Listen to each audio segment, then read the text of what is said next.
Yagona bo'lgan Allohga qasamki, Allohdan bir narsani talab qilsak va mana shu talabimizda sodiq bo'lsak, Alloh albatta yetkazadi.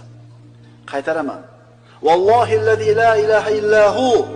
Agar Allohdan bir narsani so'rasak sidqi dildan va mana shu narsaga olib boradigan mehnatni erikmasdan nihoyasigacha yetkazsak, Alloh albatta orzuyimizga yetkazadi.